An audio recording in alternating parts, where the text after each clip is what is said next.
welcome Bob with me. When SSE started, Bob John began to reveal his consciousness results, and Peter Sturrock reported on what astronomers said about UFOs. For example, the first issue of JSE has an article on each of these topics, and so does the second. Since then, the percentage of consciousness topics has increased, and the percentage of UFO topics has gone to virtually zero. Around 2000, I was on the council and was asked to lead a UFO panel. But because of my own work on authenticating questioned leaked classified documents, I insisted that the subject could not be properly studied without revealing attempted government secrecy. The council would not accept that recommendation. For this audience to understand, I need to share my relevant background very briefly. I intentionally got my PhD in physics to become a better engineer, and worked for one company for 43 years, beginning in missile thermodynamics, radar discrimination, research and development management, guiding scientists to get good evaluations, the International Space Station design, and space launch vehicles. During that time, by coincidence, I was asked by my management to run a project to find out how UFOs might work. And we spent $600,1969 of company money without access to any classified information and did not find out. Here's an article summarizing this work. After I retired in 1990, I received an inquiry from one of the men I hired for this company UFO project, Stan Friedman, asking if I was interested in authenticating a fax he had received from a colleague called Extraterrestrial Entities in Technology Recovery and Disposal, a special operations manual published by the Government Printing Office. Kind of looked like this. I said yes, and I'm going to share a bit of information on this one document because it is so important. I personally made superb copies from the 35 millimeter negatives that were exceptionally legible and took them to the Government Printing Office to authenticate. The result of printing expert Robert McCarter was, based on content, I'd say that this is a hoax. But based on the details of the font, there's no question but that this document was printed either in this building or in the basement of the Pentagon in 1954, just like it says. Here's the cover page showing the title and agency authorizing the printing Majestic 12. McCarter went on to say, the raised Z gives it away because only on hot-leaded printing presses in use at that time had the Z's raised due to crud occurring on the lead slugs of the rarely used letters like the Z. This document specifically states that deceptive methods are to be used to confuse the public about the reality of recoveries of downed UFOs. See one of the raised Z's with that blue arrow. Copies of authentication analysis are available for those who are interested.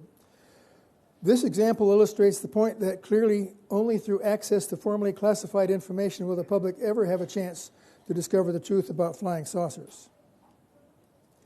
Continuing my post-retirement journey, the reputation I received for authenticating this manual resulted in multiple sources sending thousands of classified pages to a middleman, Timothy Cooper, who in turn ultimately sold them to me for the purpose of getting the truth out.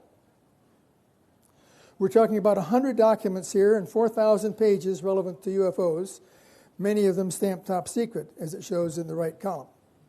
You can see the original scans at my son's website, www.majesticdocuments.com. I therefore became a sort of a well-known expert around the year 2000 when an acquaintance of Hal Puthoff wanted to authenticate these documents so badly that he actually wrote a check for $500,000 to me and my son and partner Ryan if we would lend them to him. We did, and the check did not bounce. And Ryan and I were also retained to make a 1-hour documentary called The Secret, which still airs from time to time. My son took the initiative to plan an annual crash retrieval conference each year in Las Vegas, inviting only the most credible and well-known speakers. This enhanced my UFO reputation when a fellow by the name of William Tompkins was being interviewed by CUFOS, the Center for UFO Studies. A note was written by reputable SSE member Mike Swords, who was researching the attendees of the civilian saucer investigation. And from his notes, he wrote at the bottom, says, "What might Bob Wood know about this?" The net result was that Bill Tompkins called me, and so I met Bill Tompkins.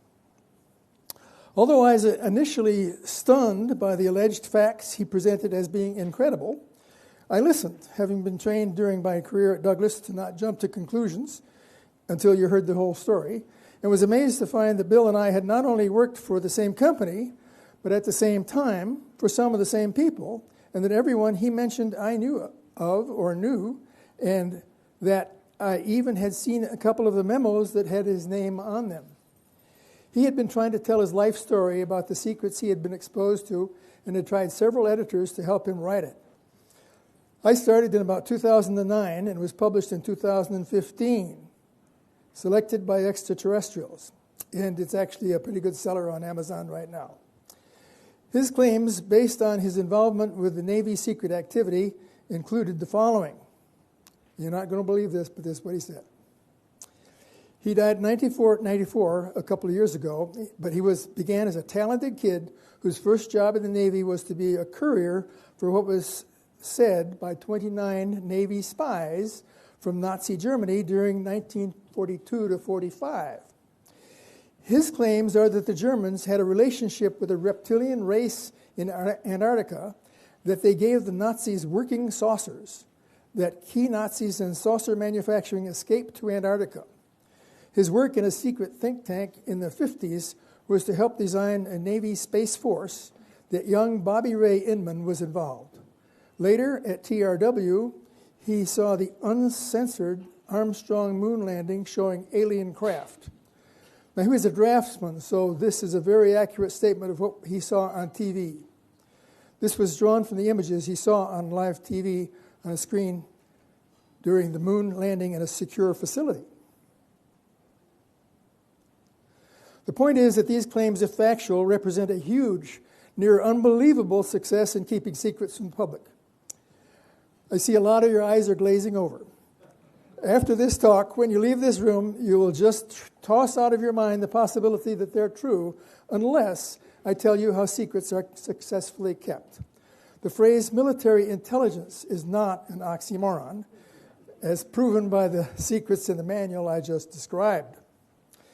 In the next 4 minutes, I will share with you the sophisticated techniques used to keep the public in the dark about the UFO program and interaction with extraterrestrials, beginning with two very powerful principles.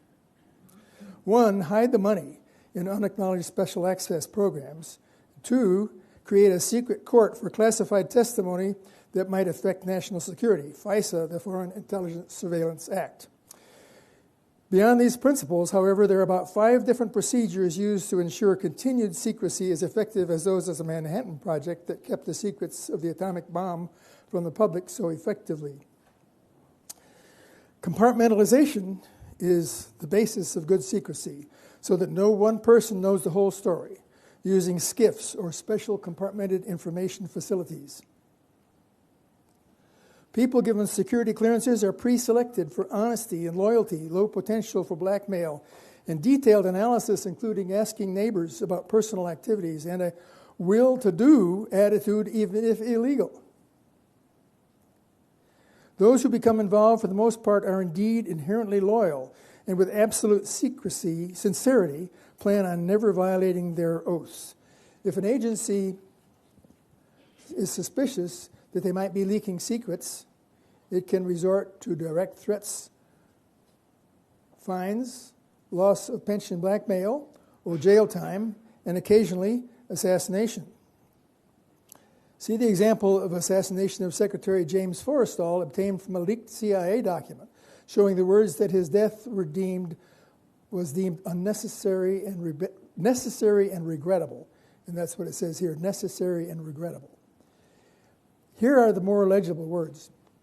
Finally, beyond these obvious techniques, there's a vast array of more subtle psychological warfare techniques shown on the next two slides. There's a suppression of both civilian and military pilot reports and daily control over what the mainstream media says. The UFO topic's buried in New Age. Witnesses are often asked how much they've drunk. The government lies if they feel they should, systematically burying sensitive archival materials, ranting about conspiracy theories, exposing real data to check out counter magazines or Hollywood movies, and maybe leaking fakes to confuse researchers. Here's an example of what one I used to think was a fake, but now I think it's actually authentic. This top secret memo, obtained from Bill Hamilton, who worked at Area 51, reconstructed the shredded teletype signed by George Bush in 2003. It was in order to remove two projects from the control of the government Majestic 12 program and put them under the control of someone else. Okay, now you know that secrets can be kept. I'm going to share with you what some more of the key secrets are that have been completely kept from the history books. Interestingly, an early secret was related to consciousness when a German girl named Maria Orsic was allegedly in contact with an alien race near Antares, and they told her telepathically how to build a flying saucer using gravity control principles. She worked with a Professor Winfried Schumann, and the first flight was completed in 1924. After the Nazis came into power, they had explored the Antarctic caverns and signed a treaty with an evil alien species who would help them try to conquer the world. The aliens donated some completed craft to the Germans, who were covertly trying to manufacture them for the war, as shown in the flight tests of the Haunebu 2 in 1942, followed by the huge Haunebu 3 or 4. A German naval officer was the first man on the moon in 1942. And now there is a lunar operations control with thousands of personnel. Operation Paperclip admitted about 5,000 technology Germans, including Werner von Braun, many of whom helped on our reverse engineering of alien recovered craft. Operation High Jump in February 1947 attempted to destroy the German Nazis in the Antarctic, but they were badly defeated by the beam weapons mounted in alien saucers. Then Operation High Jump.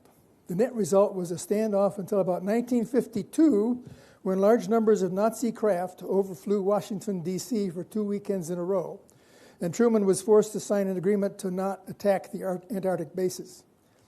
Later, in 1954 and 55, Eisenhower also signed treaties with a gray alien race to get access to their technology in exchange for permission to abduct a few people and return them. But the aliens didn't follow the terms agreed, giving us some technology but using some of the abductees for various genetic experiments. He also signed a treaty with the Nazi reptilian Antarctic group. Meanwhile, the Navy had started reverse engineering the craft they had recovered at the so-called Battle of L.A., when 2 craft were shot down in February 1942. The Douglas Think Tank Task Group was asked to develop kilometer-long Navy craft laid out by draftsman William Tompkins, dated 1954 in his hand. And that's actually the 1954 in his handwriting. Later, young Bobby Ray Inman managed this project to develop craft that were refined to work with gravity-controlled engines and wound up becoming the basis of the Solar Warden Project, allegedly protecting our system from intruders in the 1980s. The other part of the secret program, space program, was created by the CIA and the Air Force, including testing at famous Area 51. This is described in exceptional detail by Michael Salla in his new book, The U.S. Air Force and the Secret Space Program. Thank you. They were also successful in creating craft, including the TR-3B, thought to be a hyperoptic transport craft. The CIA had also been deeply involved in controlling and monitoring possible soldiers using, in many cases, unethical procedures, and apparently developed a 20 and back age regression program that permitted qualified military people to sign up to work for 20 years in space, then be transported in time back to where they were, and age regressed. So how does this history of ufology relate to consciousness? I will offer some simple examples, one relating to healing, one about psychic communication with aliens, and one with psychokinesis. The healing example is here. This is from an official Blue Book report where this deputy sheriff had been bitten by his baby alligator that morning, and he was in pain. So he had the chief ride along with him, and they were illuminated by a blue beam.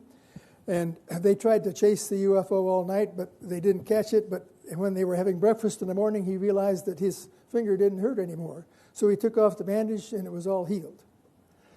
The next morning, there was no scar.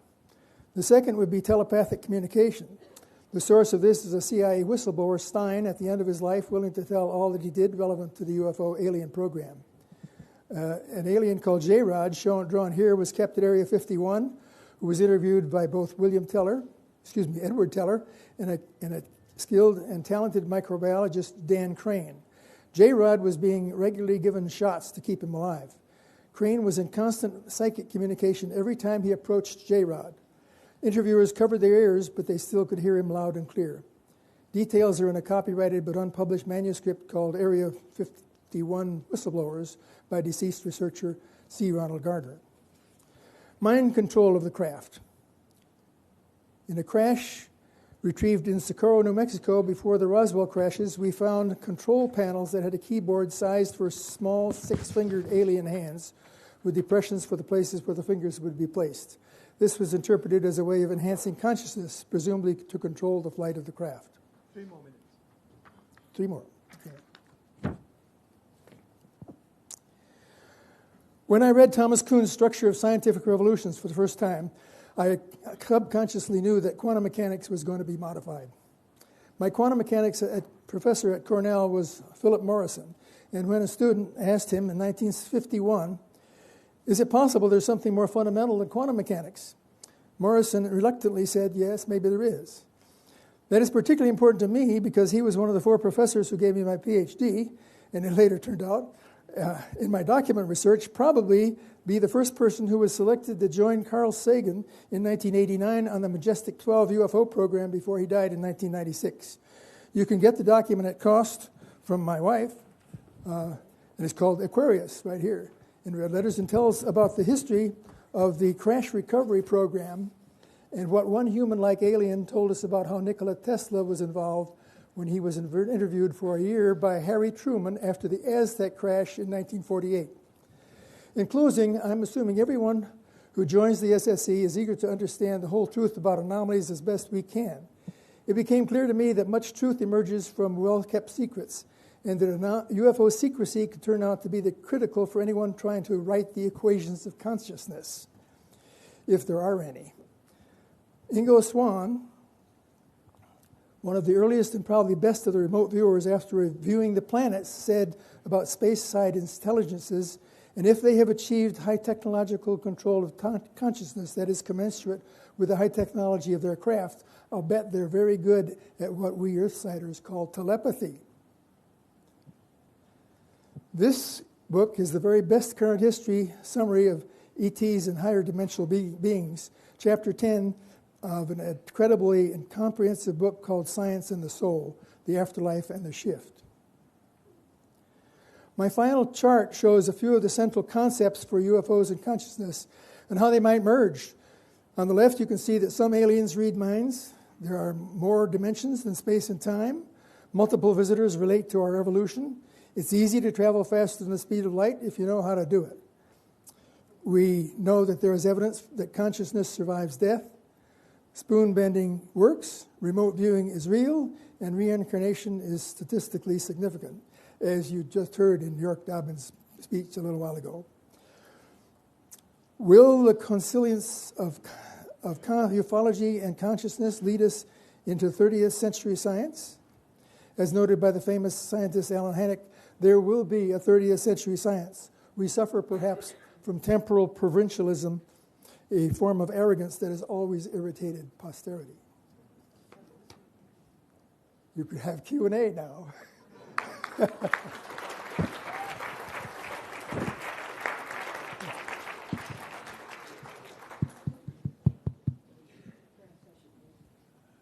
Thank you very much, Bob. So we have questions. May I start the first ones? Are you actually suggesting that these Nazi aircraft and aliens are still hiding and freezing their asses off down in Antarctica? Yeah, the evidence is that they're still there together. They've evolved over the decades since that time, though. Okay. Okay, this is a very minor point, but what I heard really bothered me.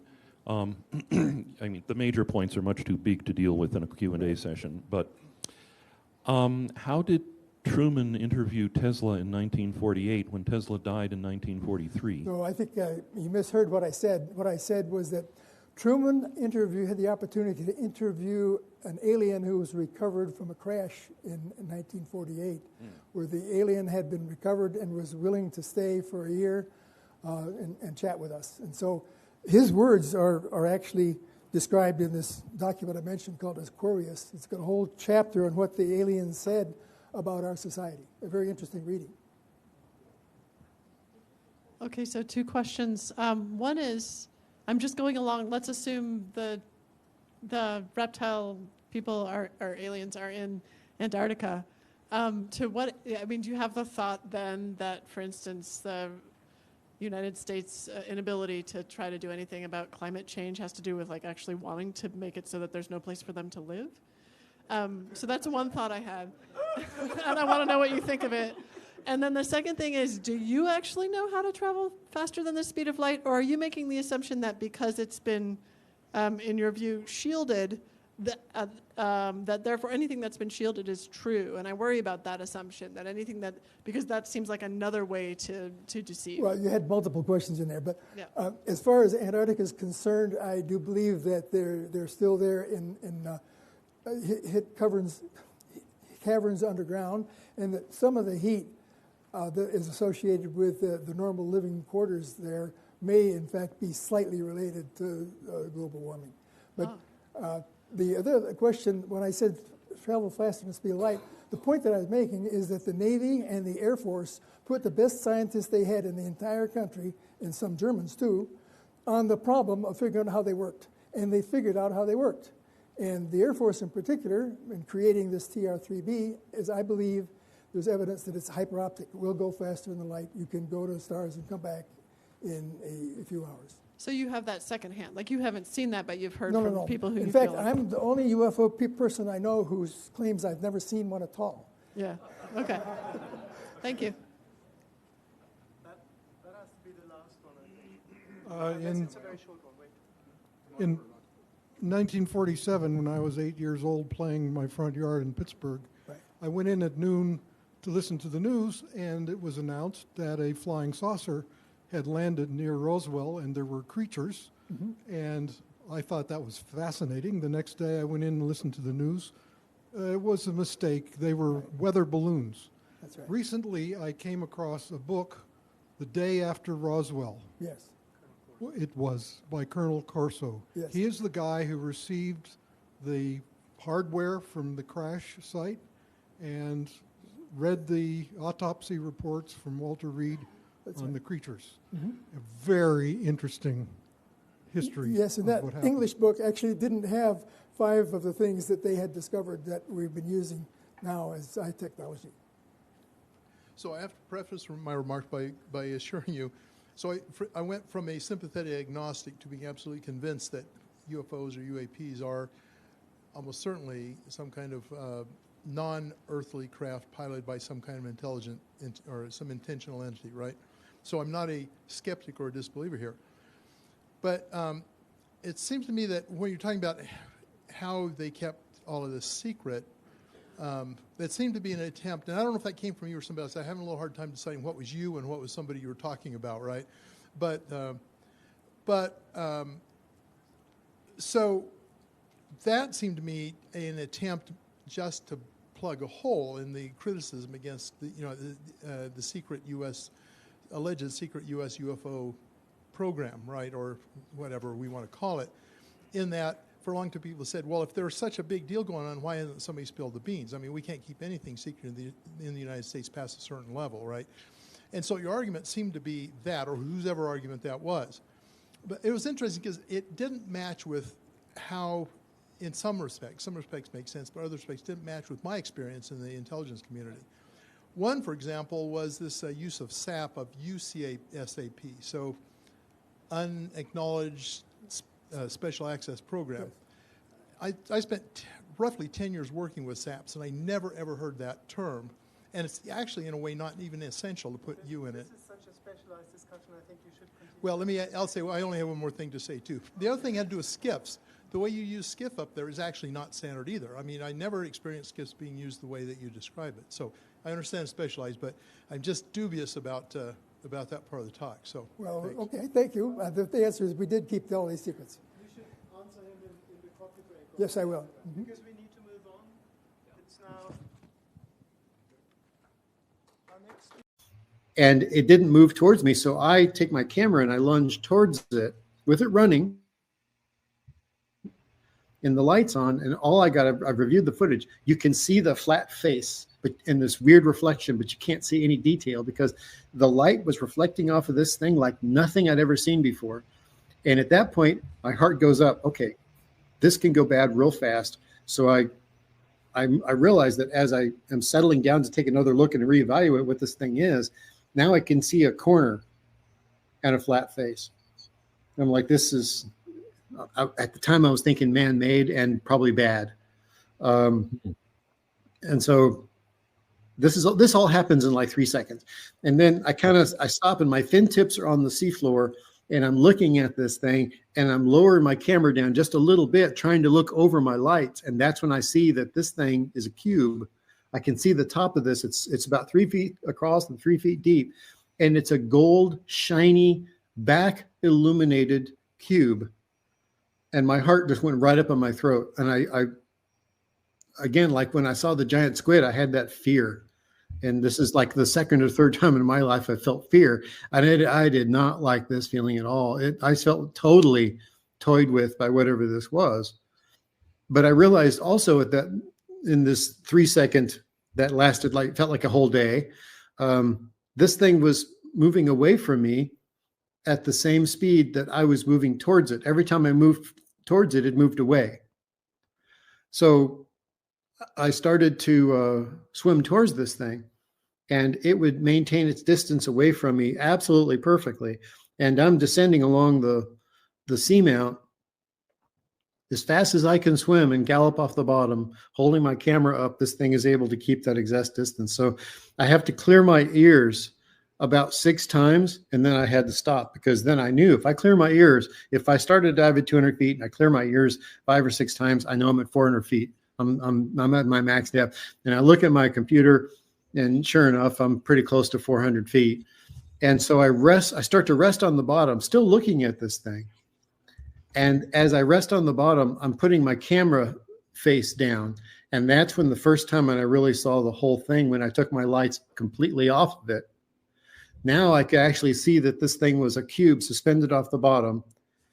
And it was just perfect. It was beautiful and terrifying, because this isn't anything I've ever seen before. Now, see, you got to understand is that, at the age of 15, I was living on my own. Everything you can explain. It might be unknown at the moment, but you can find out what it is later. You can take a picture of the animal or the thermal vent or the rock, and you can give that information to somebody who knows that by specialty, and they can come back and tell you what it is. My whole life has been, Scott, we don't know what that is, but we'll let you know when we determine what species it is, and you can help us with identification because you found it. And that's happened to me several times. This wasn't one of those moments where I'm looking at something that was toying with me. And by the way, something I didn't tell you that I'd like to bring you back to the point where Dale and I are together we haven't separated yet, and I haven't seen this thing. Dale and I started to hear the most remarkable sound I've ever heard underwater. And I've heard submarines, I've heard rock slides, I've heard sand slides, I've heard whales. I mean, I've heard a lot of stuff in the water. There was a rumbling that was downslope, And it didn't sound like it was that far, but of course, water travels beautifully underwater. So, you can hear a whale from, some people have heard whales from 100 miles away underwater as a diver. So if you can hear that, I don't know how close it was, but it's felt, you could feel the vibration of this sound, intermittent, crazy sound. And you know what it sounded like? Was, if you've ever seen one of those giant D9 caterpillars, one of these like 40-ton giant caterpillars with the big blade, and they're moving giant boulders. It sounded like that. It sounded like a machine moving tremendous amounts of boulders. That's what it sounded like. I'm not saying that's what it was. A basic agreement was reached. An alien named Krill was left as a pledge that they would return and formalize the agreement. In effect, he was a hostage. This race identified themselves as originating from a planet around a red star in the constellation of Orion, which we call Betelgeuse. I believe that that's a lie. They lie a lot, and they deceive a lot, and it is evident through every action that they've ever done with us. The truth is, ladies and gentlemen, these creatures might be from Mars, really. They claim that they are from a planet which revolves around the red star, which we call Betelgeuse. They stated that their planet was dying and that at some unknown future time they would no longer be able to survive there. This led to a second landing at Edwards Air Force Base. The historical event had been planned in advance, and details of the treaty had already been agreed upon. Eisenhower arranged to be in Palm Springs on vacation. On the appointed day, the president was spirited away to the base, and the excuse was given to the press that he was visiting the dentist for a toothache. President Eisenhower met with the aliens, and a formal treaty between the alien nation and the United States of America was signed. We then received our first alien ambassador from outer space. His name and title, and I know it sounds ridiculous, but it's absolutely true. His name and title was His Omnipotent Highness Krill, pronounced Krill, spelled K-R-L-L-L or C-R-L-L-L. In the American tradition of disdain for royal titles, he was secretly called Original Hostage Krill, or O.H. Krill, so that Americans would not have to say, Your Omnipotent Highness.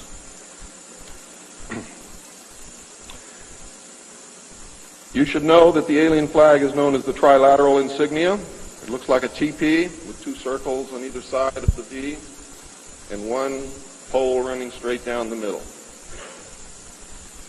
It is displayed on their craft and worn on their chest on their uniforms. Both of these landings in the second meeting were filmed, and the film exists today.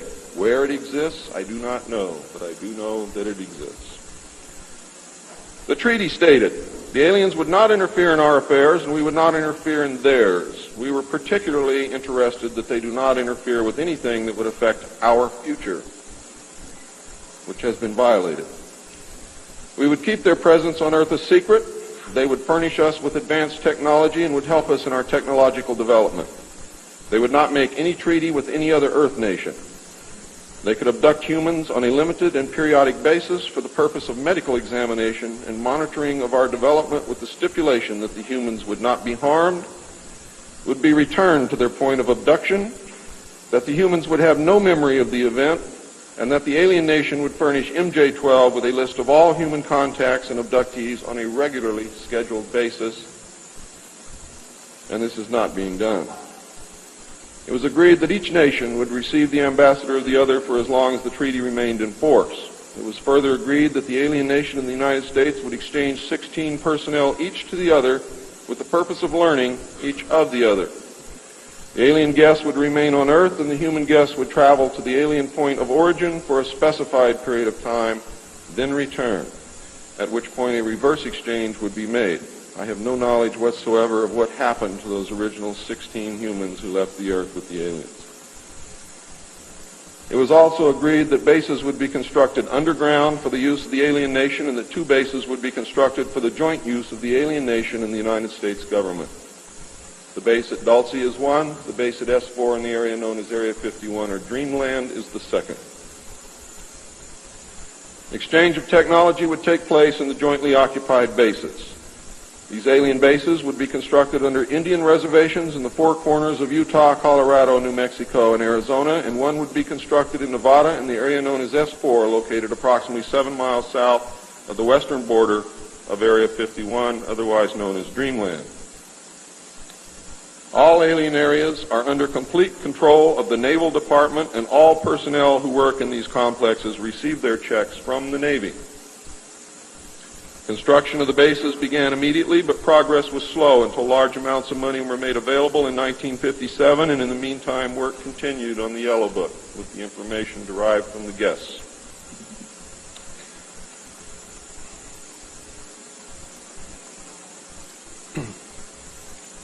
I would like to say at this time that the movie that most of you may have seen, how many of you saw Close Encounters of the Third Kind? That movie was absolutely true. Those events did take place. Not exactly as you saw them, not in the place where you saw them take place, but there was a landing, there was an agreement, there was conversation, there was an exchange of personnel made. I would like to say now also that J. Allen Hynek was the technical director on that movie, and he was also the co-author of Grudge 13, which I read between the years 1970 and 1973, along with another man named Lieutenant Colonel Friend. As you learned last night, it's the real nice guys that get you. Right, Phil?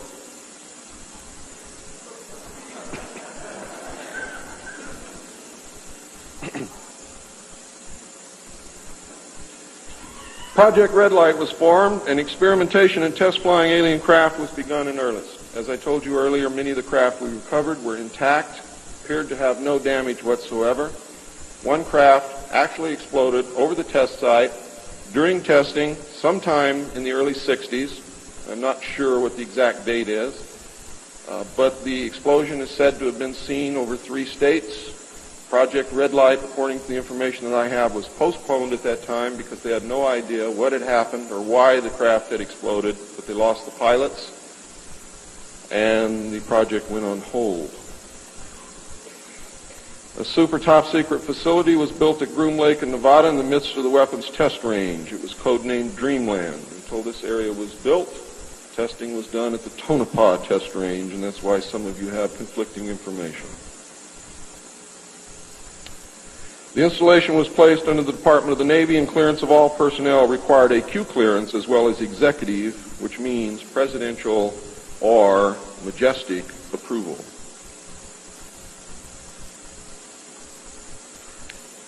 This is ironic due to the fact that the President of the United States does not have clearance to visit the site. Many of you did not know that. The President of the United States cannot enter Area 51. There are very many other areas which he cannot enter also. The alien base and exchange of technology actually took place in an area known as S4. Area S4 was codenamed the Dark Side of the Moon.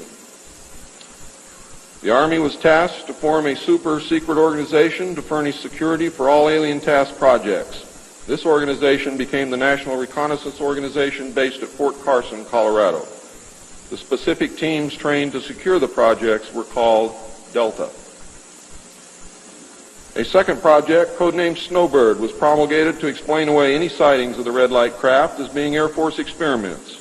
The Snowbird craft were manufactured using conventional technology and were flown for the press on several occasions, and those of you who are my age or older will remember, as children or young adults, going to the movie and seeing in the Movietone newsreel the Avro car and other strange-looking saucer craft that were developed by the United States and the Canadian Armed Forces as a part of Project Snowbird. Project Snowbird was also used to debunk legitimate public sightings of alien craft, also called UFOs.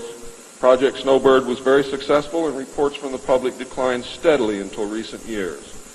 But not just due to Project Snowbird. There was an intense ridicule, denial and debunking campaign going on since the beginning. People stopped reporting what they saw. A multi-million-dollar secret fund was organized and kept by the military office of the White House. This fund was used to build over 75 deep underground facilities. Presidents who asked were told the fund was used to build deep underground shelters for the president in case of war. Only a few were built for the president. Millions of dollars were funneled through this office to MJ-12 and then out to the contractors, and was used to build top-secret alien bases as well as top-secret dumb or deep underground military bases. I think dumb is very appropriate. And the facilities promulgated by Alternative 2 throughout the nation. President Johnson used this fund to build a movie theater and pave the road on his ranch, and I believe he also used it to fix his shower. He had no idea of its true purpose, but he felt that because it was military money, it was his money. The secret White House Underground Construction Fund was set up in 1957 by President Eisenhower. And you can forget Truman, because Eisenhower has done everything that's been done to us, not intentionally, not to hurt us, in the beginning to protect us. The funding was obtained from Congress under the guise of construction and maintenance of secret sites where the president could be taken in case of military attacks, called presidential emergency sites. The sites are literally holes in the ground deep enough to withstand a nuclear blast and are outfitted with state-of-the-art communications equipment. To date, there are more than 75 sites spread around the country that I can account for, which were built using money from this fund.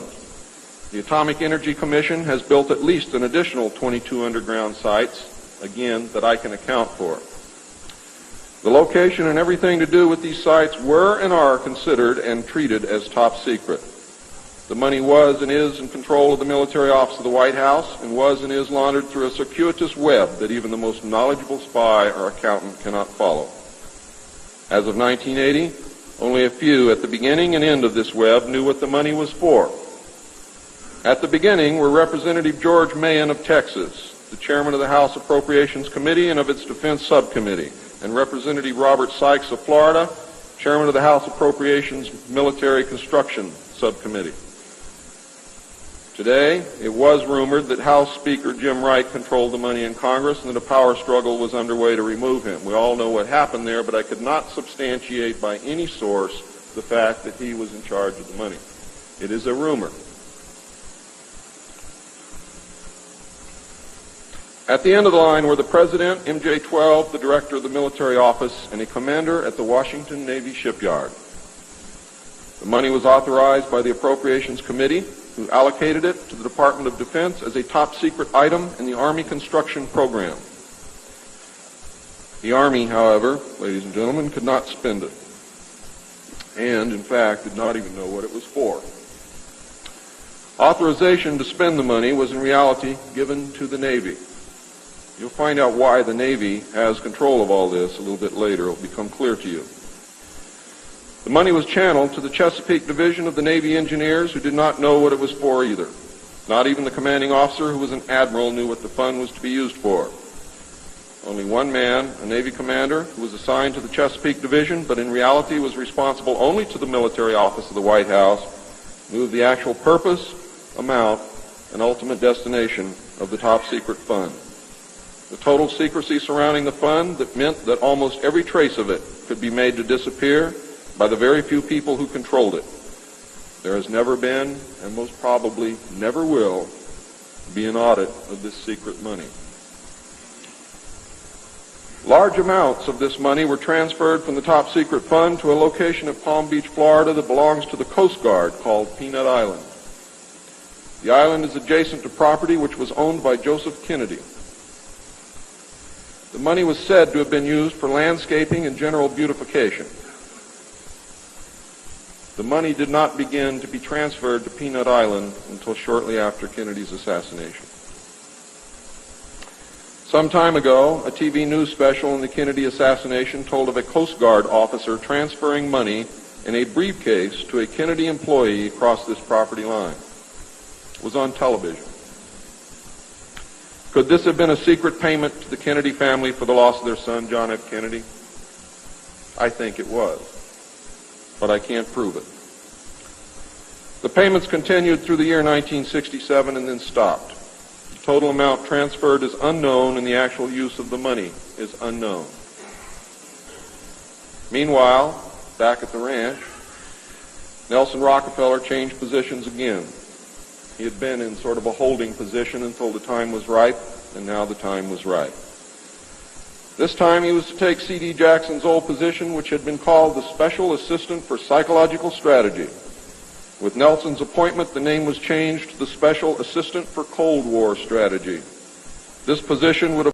I saw the Phoenix Lights UFO. Did you really? Yeah. You were there? Yeah, I saw Whoa. that. Different people saw different things. What I saw was something the size of like an Imperial Star Destroyer from Star Wars that was like at a relatively low altitude moving over Phoenix. My like housemate was like this. I mean, this is before we had phones, right? Before we had cameras. So this is like we had a flip phone if anything.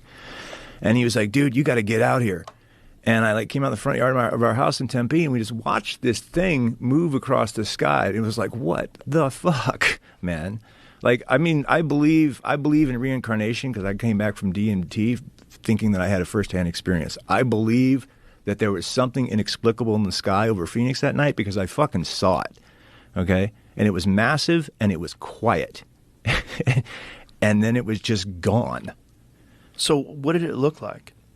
It looked like a massive craft, not shaped like an Imperial Star Destroyer, but of that scale that was more sort of like tubular shaped. And you could tubular. See... like a tube. But you could see variations in it. It wasn't like totally smooth, you know, and you could see by the way that it was like blocking out the stars that you could see that there were like apparatus on it of some kind. And I always thought that it was a military aircraft where they thought they had a cloaking device. See, now that's what other people saw was these smaller things on the same night that were explained away as being some sort of military flares or weather balloons or some shit. That's not what I saw on the same night. But I'm not the only one that saw this larger scale craft. So I always thought, like, man, that could be a military ship. They thought they had some sort of cloaking device that fucked up. It fritzed out because that's kind of what it looked like. I could see it. And then I couldn't, you know? So it looked like a tube, and how big were you talking about? Like several football fields? Yes, yeah. And how many football fields? I would say like the size of a battleship. Okay, Whoa. Huge. Not an aircraft carrier, but the size of a battleship. Like I would say 3... What's bigger, aircraft carrier or battleship? The battleship, I think, is bigger. It's a destroyer. Whatever's smaller than an aircraft carrier. Whatever the ship is that's smaller than an aircraft carrier. Right. So not as big as an aircraft Not carrier. as big as an aircraft carrier. What is a battleship? Like, yeah, how it's either big? a battleship or destroyer, whatever that next one is. I would say 3 football fields at least. It was huge. You could not miss it. And how high do you think it was above you? No more than 1,000 feet. Whoa. Yeah, no more. It was low altitude. It was like right over Tempe. And I'm not the only one. I'm not the only one that saw this. No, many people saw it. Yeah. I actually like went on the record with the newspaper I worked for, right away because they were like immediately dismissing those smaller lights that we just saw as like whatever the explanation was. Yeah. And I was like, there's something else, in the sky that night too. So I love to gamble. If I had to make a bet, I would still say it's human military technology that fritzed out. Wow. But many people said they saw something that looked like a triangle. No, this was not a triangle. Yeah. So maybe there was more than one of these things. Well, totally possible. Yeah. You remember when the governor did that press conference and came out with a guy in an alien suit and made a mockery of the whole thing? Which is what their tactic has been, But then that same governor came back after he left office and talked about it. Yeah. And said that he saw something and admitted it. Yeah. What was the governor's name? Fife Symington. Fife Symington. See if you can find a video of Fife Symington saying what he actually saw on witnessing the Phoenix Lights. I think later he talked about it. Well, unlike Fife Symington, I was stoned, but I still know what I saw. Okay. I still know what I saw. And you know what's interesting is when he's trying to describe the shape, and he puts it at a bigger size than I have it in my memory. I do remember talking with my friend, like it was hard to describe what we just saw. It's like we didn't have a reference. It's just like we're trying to.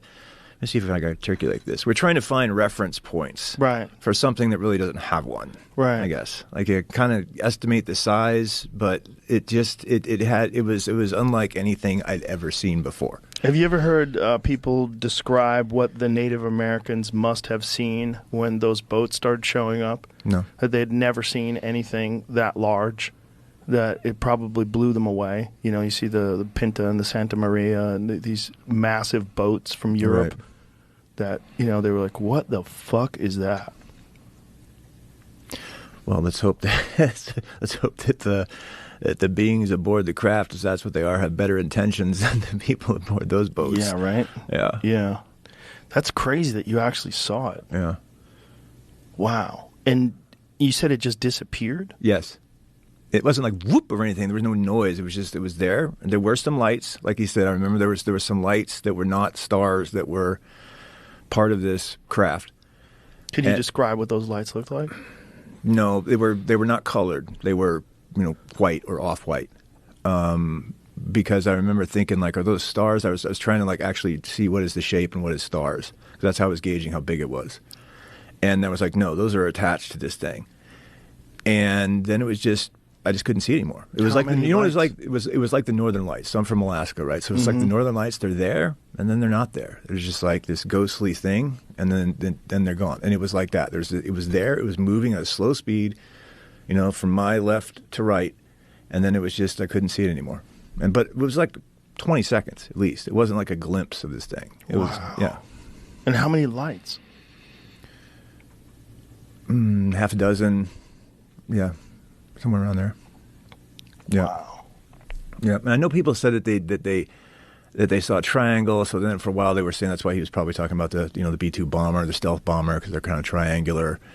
It was way bigger than one of those, and it was not that shape at all. I struggle to come up with what shape it was because it's a shape that I haven't really seen before. Yeah. So. Wow. And what was your initial thought?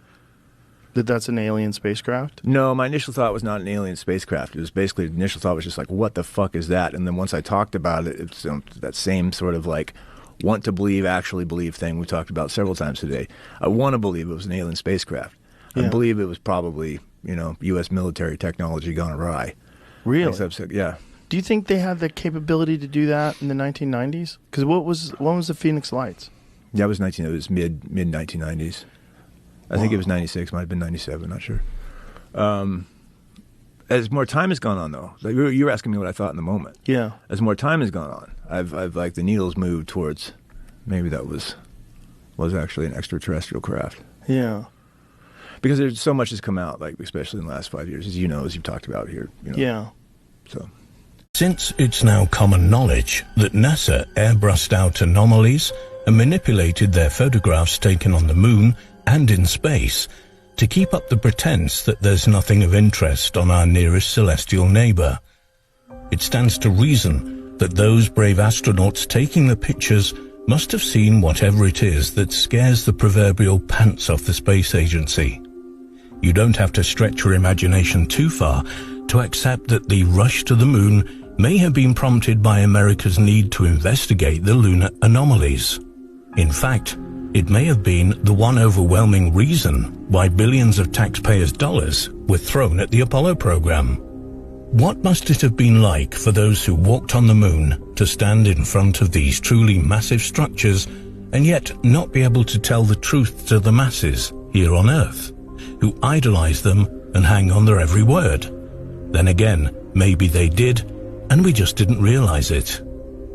In an interview given to Saga magazine, NASA's Farouk El-Baz, the man who helped train the astronauts and select the lunar landing sites, and Joseph Goudevage discussed a curious incident which took place during Apollo 16, when John Young and Charles Duke made an unexpected detour when returning to the LEM, the Lunar Excursion Module, in the Moon rover, after investigating a mysterious color change in the subsurface dirt near the Flag and Buster craters. Capcom. Okay, just a question for you, John. When you got halfway, we understand you looped around south. Is that right? Young. That is affirm. We came upon Barbara. What do you suppose Young meant when he said they came upon Barbara? Gudovich asked. Elbaz. I can't really say. Code perhaps? Saga. But Barbara is an odd name for something on the moon, isn't it? Elbaz. Yes, an enigma. As I suggested, perhaps a code, but I don't really know.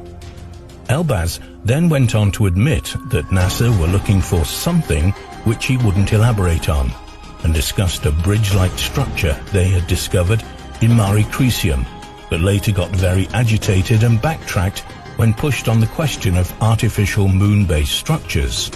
Elbaz. No, I'm not admitting such a thing, but when you start to think about it, almost anything is possible. There's almost no limits to how you can interpret the many things astronomers have been observing and reporting for several centuries. Now the astronauts are seeing many anomalies close up.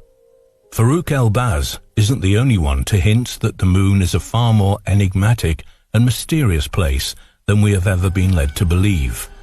In 1969, former chief of NASA Communication Systems, Maurice Chatelain, claimed that Neil Armstrong, the first man to set foot on the moon, reported to Houston that he could see two saucer-shaped craft sitting on the rim of a nearby crater from the LEM window.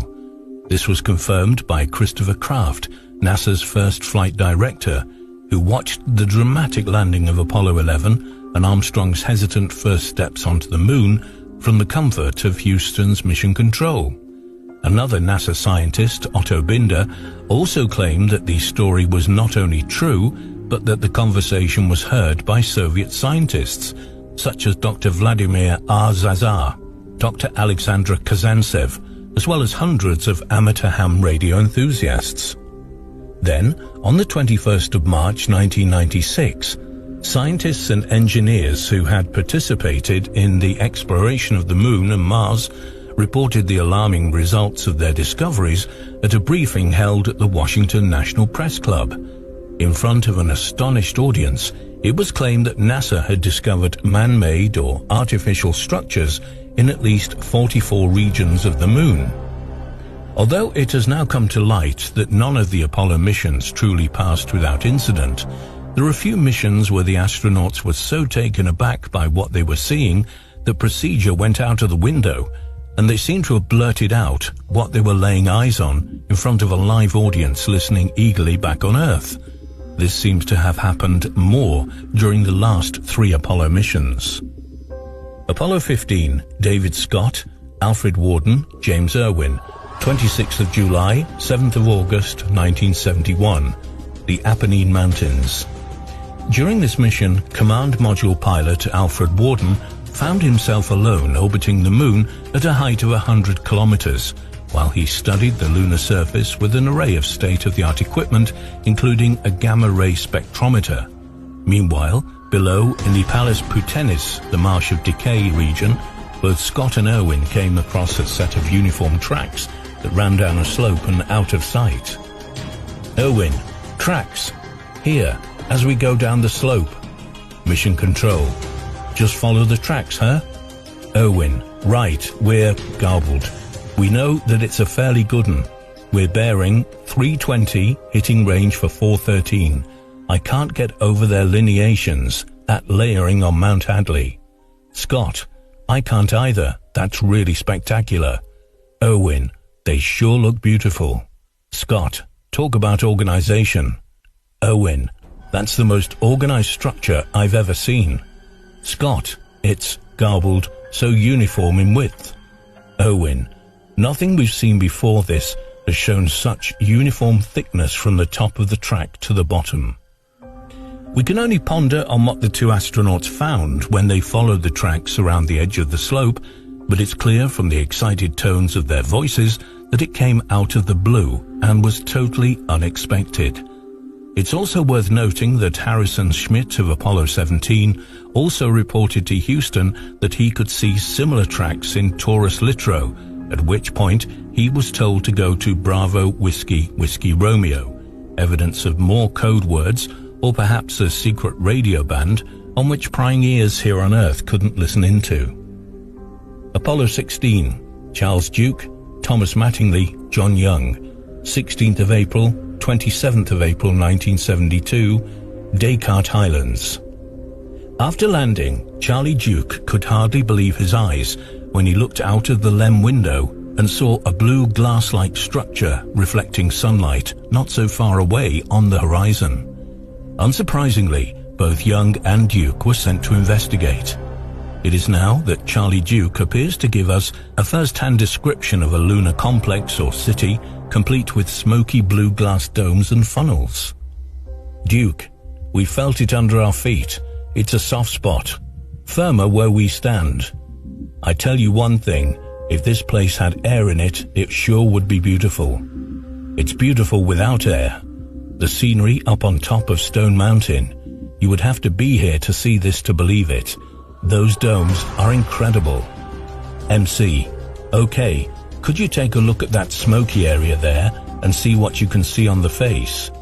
Duke, beyond the domes, the structure goes almost into the ravine that I described, and one goes to the top. In the northeast wall of the ravine, you can't see the delineation.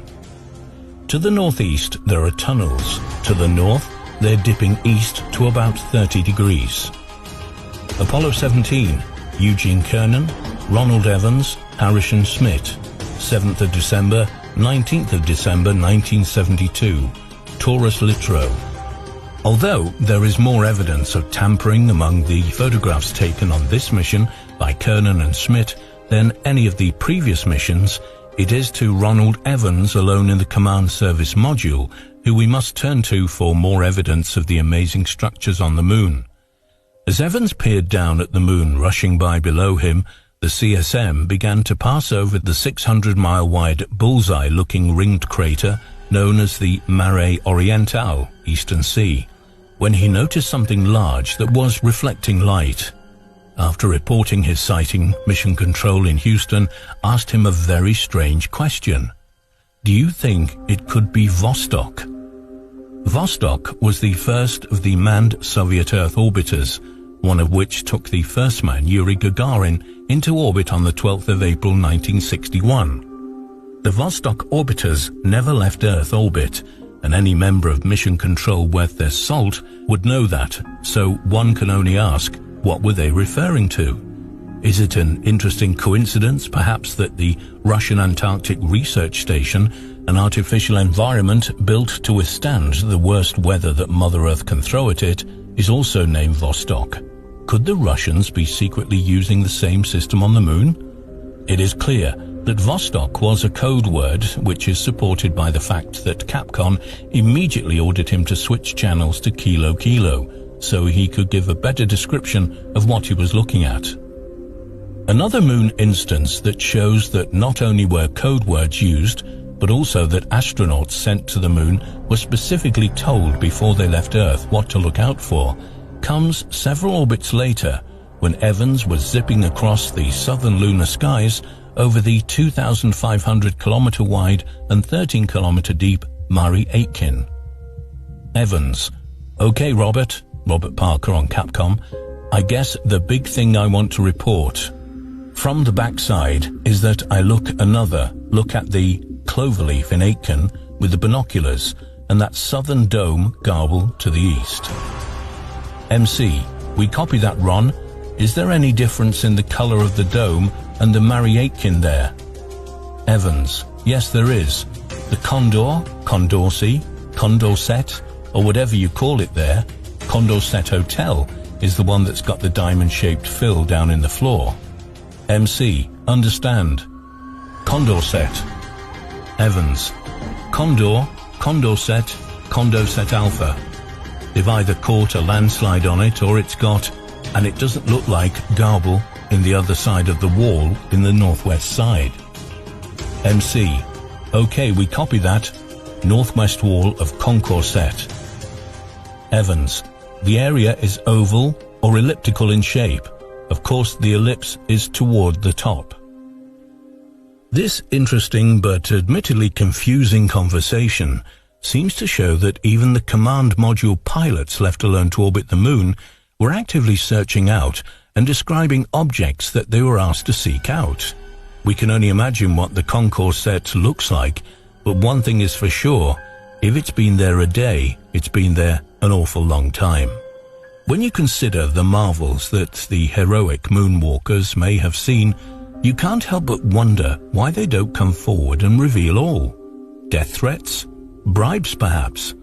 Maybe they have somehow had their minds erased, either entirely or partially, removing their memories of what they walked amongst and cast eyes on while on the moon. It is a fact that once the ticker-tape parades and all the platitudes ended, some of the astronauts' lives simply fell apart around them. Buzz Aldrin has well-publicized drinking problems, and the ever-cool, calm and collected Neil Armstrong became a recluse and vanished from the public eye. The outspoken and controversial Dr. Edgar Mitchell of Apollo 14 has often bemoaned how he can't remember much of what he accomplished while wandering the plains of Fra Mauro. And perhaps the most likable of the Apollo astronauts, Alan Bean, spends all his time painting incredibly beautiful pictures of astronauts walking on the moon. Perhaps he finds it therapeutic. On Wednesday, the 20th of July, 1994, the elusive Neil Armstrong broke cover to give a speech to students at the White House to celebrate the 25th anniversary of Apollo 11 landing on the moon. Struggling to hold back tears of emotion, Neil gave a rather cryptic speech in which he hints that he remembers more about his time of the Sea of Tranquility than he should. Today we have with us a group of students among America's best. To you we say, we have only completed a beginning. We leave you much that is undone. There are great ideas undiscovered, breakthroughs available to those who can remove one of the truth's protective layers.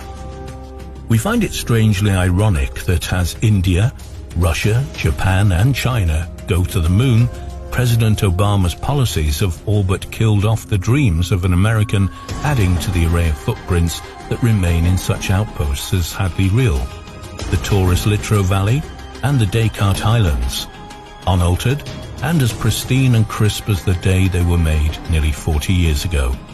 Whatever the nationality of the next moonwalker is, we can only hope that the truth's protective layers mentioned so eloquently by Neil Armstrong will be removed, so we can all revel in the truth. It is our right, and maybe, just maybe, our heritage. And if they did, would they classify it to protect the national security?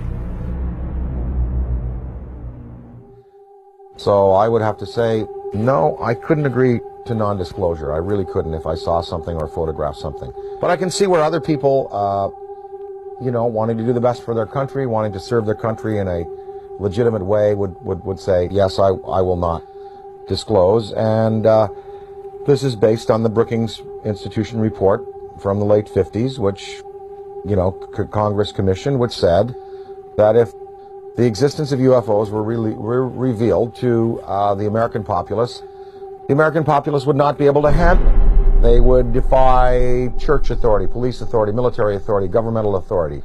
They wouldn't go to work. They would sort of cast aside the mayors and governors and presidents and go, we want to talk directly to these beings. We feel that these beings should, have their case put to us directly by them themselves.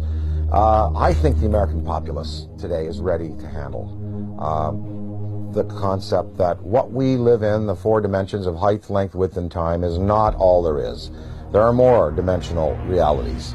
There are advanced beings with machines that can skip from dimension to dimension, from galaxy to galaxy, using the Einstein-Rosen bridges, the wormholes.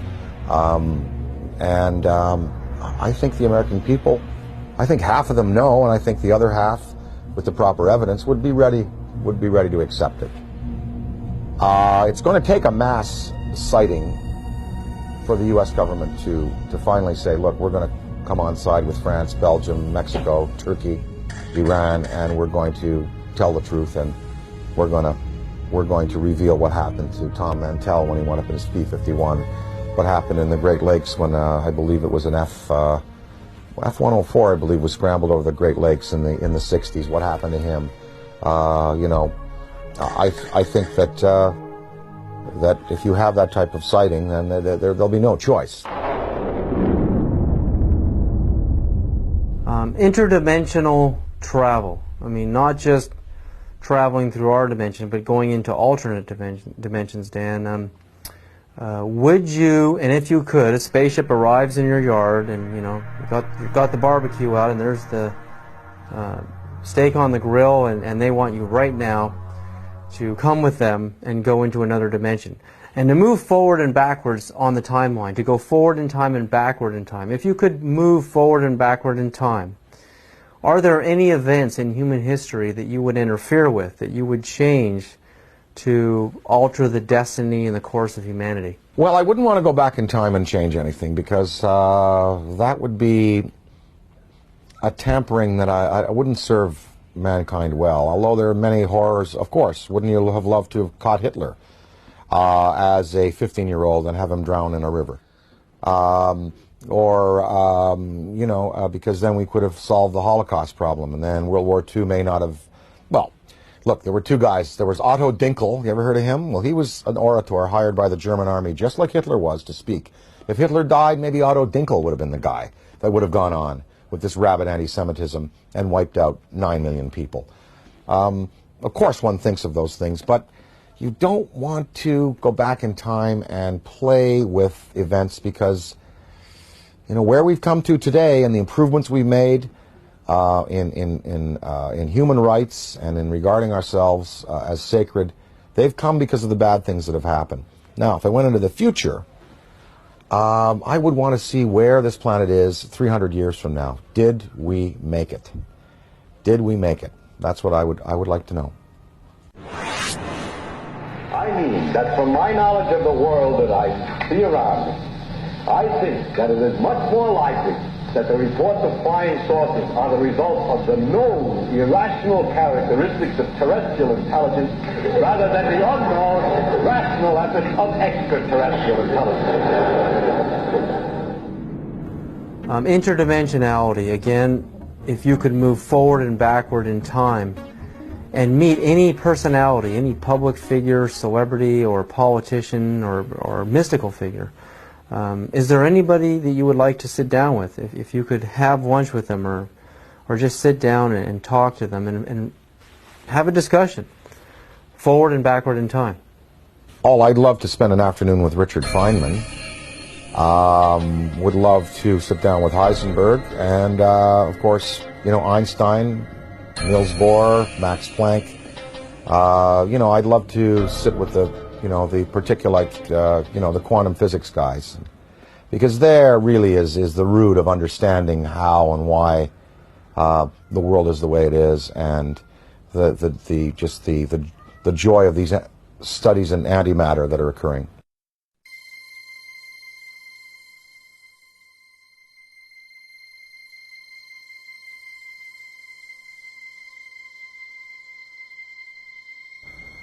Everyone you picked is a physicist, a scientist, and I often think about how spirituality and science are merging, how they're kind of coming together. I mean, what ancient civilizations thought of a universe was really the Earth and the Sun and a few planets. And now with the advent of the Hubble telescope, we can see that the universe is far bigger than the ancients had ever imagined. So while science and religion are merging on some ideas, in other areas they're just far off. But to make matters even more complicated, the idea of parallel dimensions or parallel universes, I mean, it's just getting so vast out there. How do you map a multiverse? I've talked to some guys, they say that fifth dimension, sixth dimension, could be right here by my ear and could be a millimeter wide and a millimeter across. You don't, because you're talking about, dimensions that defy any kind of dimensional understanding. And, there was I forget his name, he died recently, last 2 years, but he proposed that there are parallel realities just because of the way we go through time. Like, here we are in this interview right now. Well, what I said and what you said and what we all did 2 minutes ago still exists somewhere. Because we just did it. It's there. It's like a wake we've left. And if you had a time vehicle, you could go back to 2 minutes before and stop and see what we're doing 2 minutes before. You go back to your high school days. You go back to your days as an infant. And those realities are still existing alongside what we're progressing through. It's all a beautiful, beautiful mystery. I am here because I am a writer, a performer. I find it entertaining. I'm not a scientist. And I'm not a theosopher or philosopher. And I am just here because it is enormously, enormously entertaining. And mysteries like this are challenging. And it's really, really fun to contemplate that there may be beings out there who are concerned about our planet and who may give us the opportunity to advance ourselves. It's really fun to contemplate.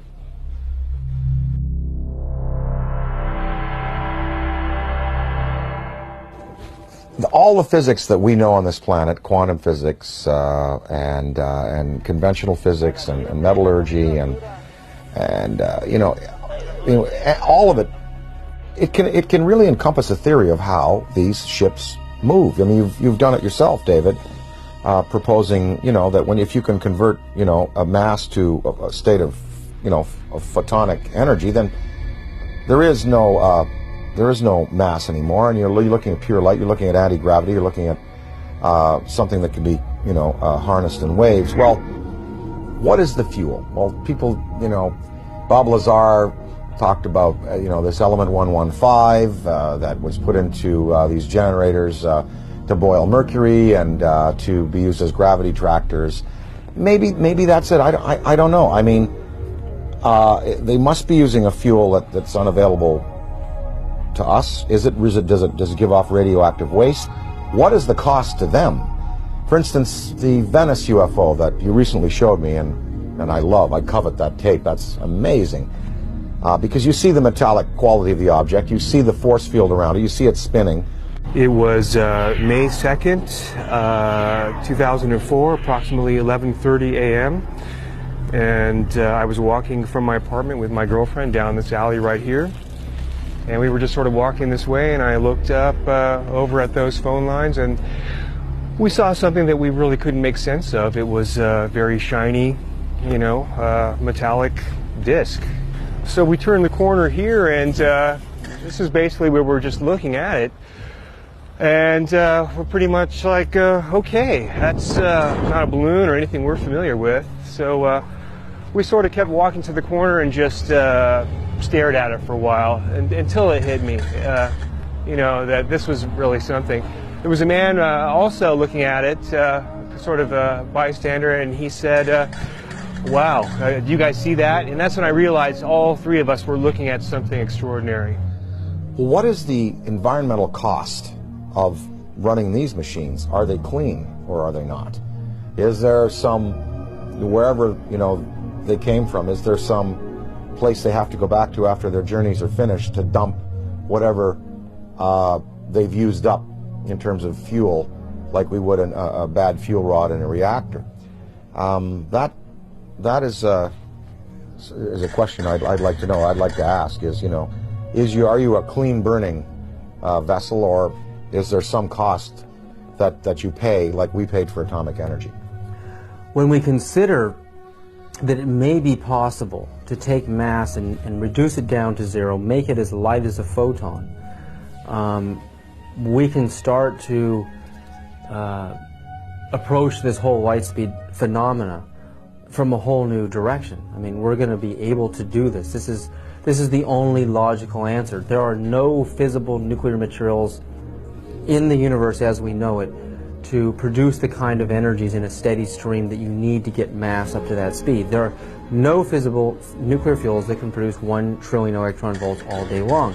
And wormholes are even more exotic. The idea of bending and folding two spaces of space-time together and creating a shortcut wormhole to vector in between those 2 points, according to Kip Thorne, who wrote Black Holes and Time Warps, that the energy required for a wormhole is 100 million suns, the negative energy they put out for an entire year. There are 100 million suns in our galaxy alone. That means all of the negative solar energy coming from our suns in this whole galaxy, the total energy for a whole year is required to create a wormhole. Where has any extraterrestrial civilization or our civilization going to get access to levels of energy that high? It's never going to happen.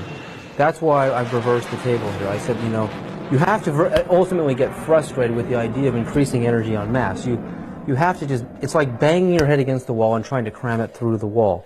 You will never be able to do it this way. So the new way, as I propose, is to make this all possible. And when you consider UFOs coming in, stopping on a dime, and then accelerating and turning out into space, any Air Force pilot can tell you that stopping on a dime, the G-forces are going to throw you right through the walls. Yeah, you'll be crushed. And then sudden acceleration is going to do the same thing. It's going to destroy the body of the pilot. So this new approach and this new idea, I mean, this is just the inception, it's just the beginning, but I think this is really the only avenue that we can look down right now, and the only way we can.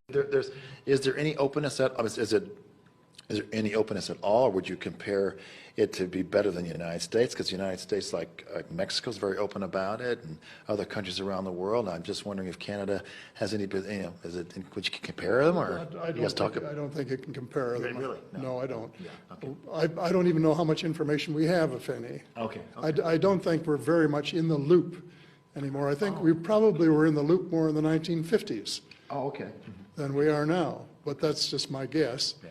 And I may spend a little time in the next year or so trying to find out what's going on, but I haven't had time. I was reading the book and been doing other things. Well, your message is very important. Yeah. I understand that in 1960 you inaugurated a UFO landing pad in St. Paul in Alberta, Canada. Can you tell us about that? Because in fact, if I may read this posted sign beside the pad, and it reads like this: the area under the world's first UFO landing pad was designated international by the town of St. Paul as a symbol of our faith that mankind will maintain the outer universe free from national wars and strife, that future travel in space will be safe for all intergalactic beings.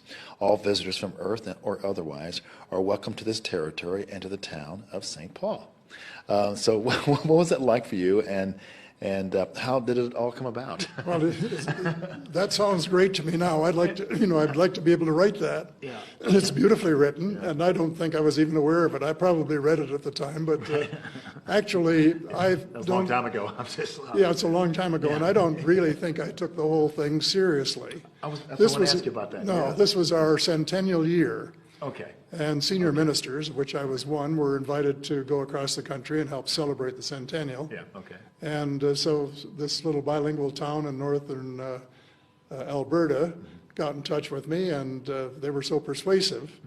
And they were doing more projects. They did more projects for the centennial than any other town in Canada or city. So everything was covered. Yeah. Everything was covered. Yeah. Even UFOs. And even the UFOs. So I said, sure, well, why don't I go out there? So I got on an airplane and flew out and participated in their ceremony. Had a wonderful day with them. They're just wonderful people. Just sound like that was something they would write. Yeah, that's something they would write.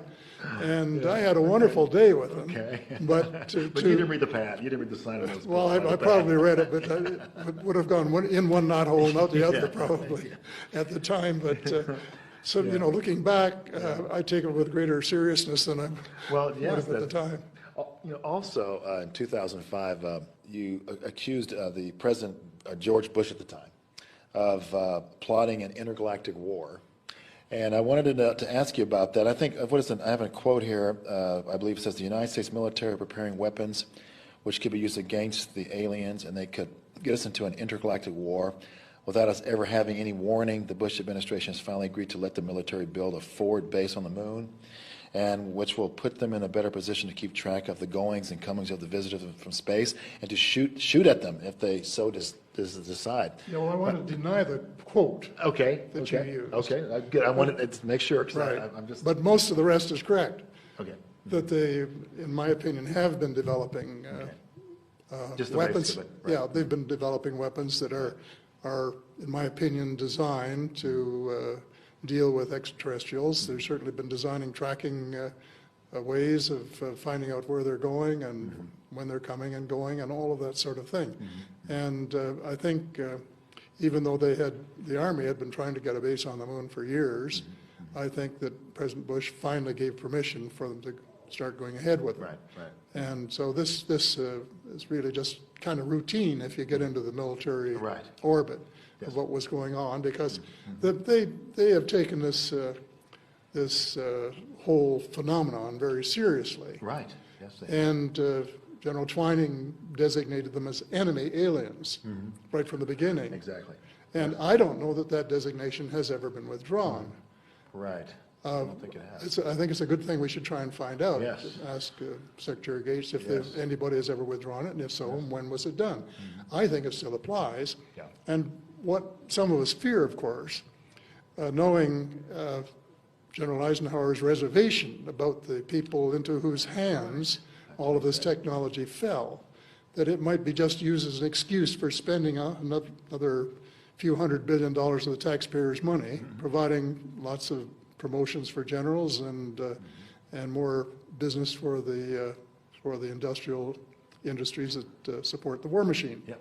So they have a motive for doing all of this, which they say, oh well, we're concerned. Maybe there's some friendly people up there, but maybe there are some that aren't so friendly, and we can't take a chance. So we've got to have all this stuff ready in case they should start shooting at us. Well, if you go back in the history of the last 60 years, we're the ones that have started all the shooting. Yes. Yes. And sure, they have retaliated in a few cases, and I think any fair person would say, well, if you shoot at me, and my life's in danger, I may want to take a crack back at you, rather than just saying, kill me, my life's done, or whatever. Yeah. So, but all of the initiative, the hostile initiative, has been on our part, rather than vice versa. Yes. So I think this is something that has to be examined very closely. And as part of the disclosure process, I would like to see that come out, and I would like to see people cross-examined under oath who say, well, there's a real threat.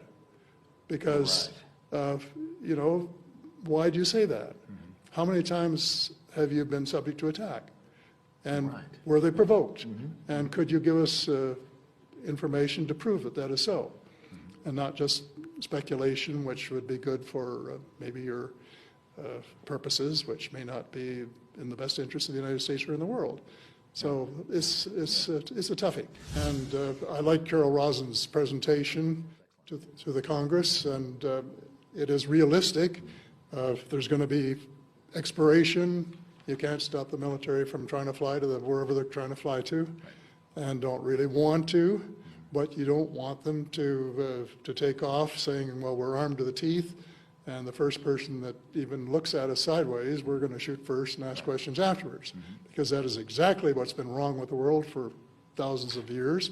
And we don't want to say, well, okay, well, let's extend our barbarism to other parts of the galaxy, see? And so I think it's something we really have to dig into. I think it's fantastic that you're part of that. That's really wonderful. I'm curious about you mentioned seeing a report by Peter Jennings on the subject, and tell me about that and how that came about. The ABC did a 2-hour special. Yeah, right. And he was a Canadian, and right, that's right.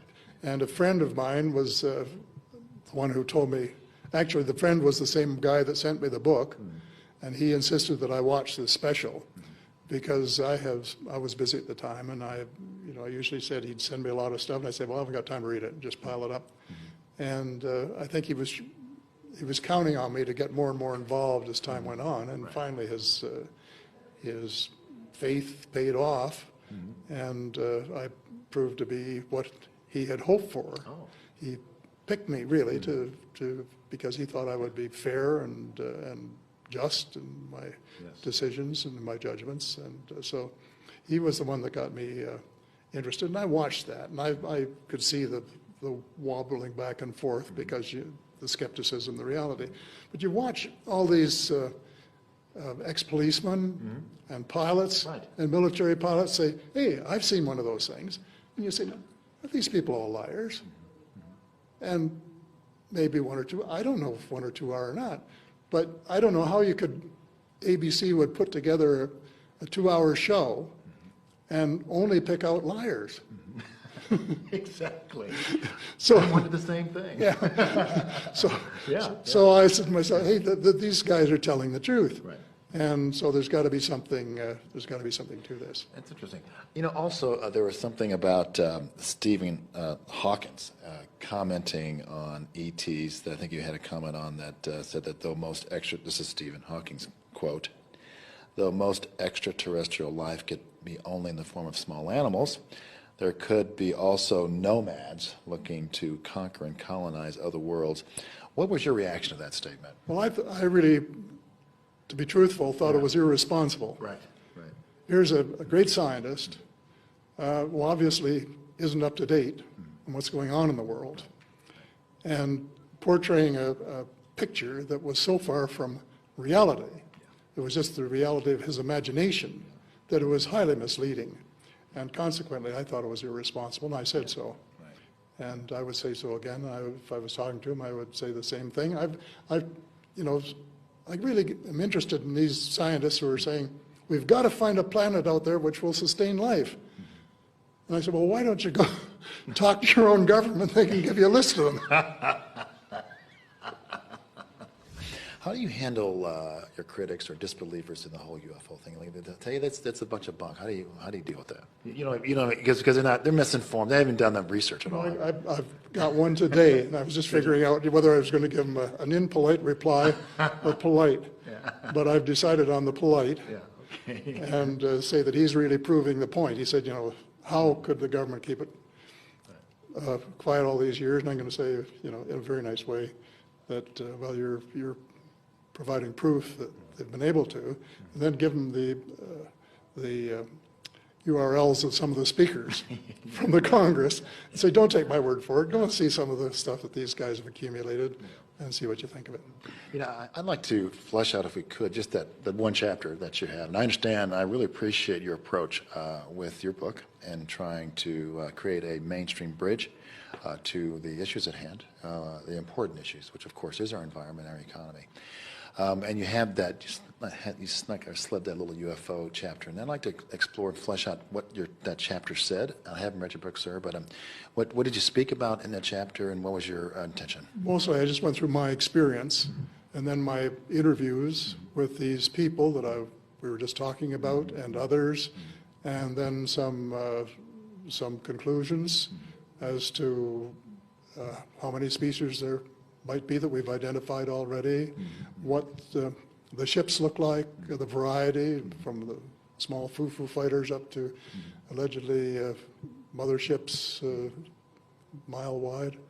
And wow, that's a chapter. That's a great chapter, Paul. Yeah, it's a good primer. Yeah, it is. And that's what it's designed for, is to say, well, get a teaser, a little teaser. And yeah, exactly. Yeah. And a lot of my friends who have read it have been influenced because they trust me. Right. And they say, hey, if you're saying this, maybe there's something to it. Yeah. And this is the way it was intended. It's not a book on UFOs, but it's a book that gets people, I hope, a little bit interested. And maybe saying, well, if Heather says so, it could be so, or maybe it is so, depending on how well they know me. And then, of course, it has the relation that I draw, of course, between the reverse engineering and the possibility of using it to save the planet. And so it ties into the book. It's all part of a whole, comes together. But it's mostly a primer to get people interested. When you mention different species, how many species do you think it is? What did you write? Well, I don't know. When I had Ed Mitchell, Apollo astronaut, for dinner one night, and we were bantering back and forth, and he said, how many species do you think there are? And I said, well, somewhere between 2 and a dozen. He said, yeah, that's what I think too. Really? I think I list 6 in my book. Yeah, you have 6 in your book. Yeah. And I have since learned about the tall whites, which I was unfamiliar with before, but I had a long chat with somebody who had worked there and who got to know them and to trust them and vice versa, and told me a lot about them, and I'll be mentioning those very briefly my address here. Well, what a fantastic vision for our planet and our world. Thank you, Paul. Paul Hellyer for all your work and efforts and what you're doing, and we're just so thankful for you. There is no money on the planet. There is no money. There is no armies. Yes. There is no violence. And there is no disease, because scientifically they organize everything. So what do they do all day, Claude? They do what men are made for: create, think, and epanoish themselves. Now, ladies and gentlemen, listen to me very carefully, because I have something to say to you. Our next guest, let me tell you his story. On December the 13th, 1973, he was 27 years of age and a motor racing fanatic. And on that day, December 13th, 1973, he was on his way to work, wasn't he? Because as well as being a motor racing enthusiast, he had his own motor racing magazine. And he was going to work, and he drove off his normal route to a volcano in central France on his way to work. There he met, listen to me closely now, there he met some extraterrestrials in their spaceship on the side of the volcano. It's only a small volcano. And they told him that they had created humankind in laboratories, and they asked him to spread the word throughout the world about them.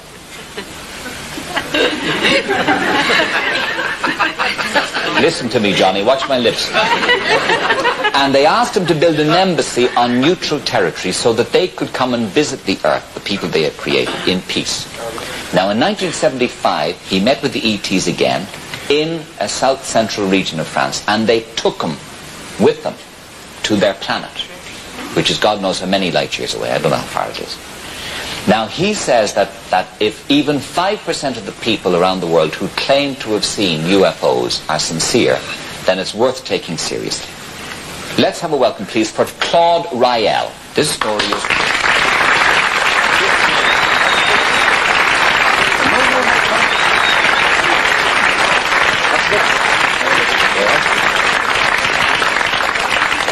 For a guy who went out to the planets, you haven't such a hot sense of direction. But however, how are you? You're very welcome. You're very welcome. Now, they met you on the side of the road, Claude, did they? These guys? Yes, it was. I was going to my office, like you said before, and I didn't know that was the day. This day will change my life. And what do they look like? They look like us because they created us in their image, like the Bible explains. And they are like us, a little bit smaller. They have large almond-shaped eyes, but they are like us. They are human like us. And how many of them were there? I met only one at the first encounter, and it was really for me an incredible day. It was the most fantastic day of my life. Yes, and how long did the conversation last on that first day? It was 6 hours. 6 times 1 hour. 1 hour the first day, 1 hour the second day, and the 6th day 1 hour. Yes. And then when the next time you met them in 1975, was it? You met them, and they took you with them to their planet. In what sort of a thing did they have to travel to the planet? We have to understand that technology is 25,000 years of advance on Earth. So if we imagine what was the civilization 100 years ago, for instance, everything in this studio is like a miracle for our grandfather. Yes. The microphone, the lights, it's beyond their wildest imagination. Exactly. Yes. But can you try to imagine, after 25,000 years, what kind of civilization we will have on Earth? So it's what is their civilization. Yes. But what sort of a contraption did you go in? I mean, was it anything like a motor car or a bus or an aircraft or whatever? We have only also to think in what can be the future of vehicles we will have. It looks like a bell, a flattened bell, made of a very shining silver metal. It was about 7 meters of diameter. And when he invited me to go inside, I was very disappointed because I was a racing car driver, and also I knew about how to pilot airplanes, and I was very enthusiastic to see how is it possible to pilot, to drive this kind of machine. But when I arrived inside the room, there was no panel instrument, no wheel, nothing. Only a circle room made of the same shining silver metal like outside. And when you got to their place of abode, their planet, What did you see there? Tell me about the people you saw and how they travel on the planet, and do they work, and are there children? All of those things. Yes, I think to understand more about them, it's necessary first to resume the message they gave me, because if directly I describe the planet, maybe it looks a little bit funny. So it's necessary to understand these people came on the Earth a very long time ago.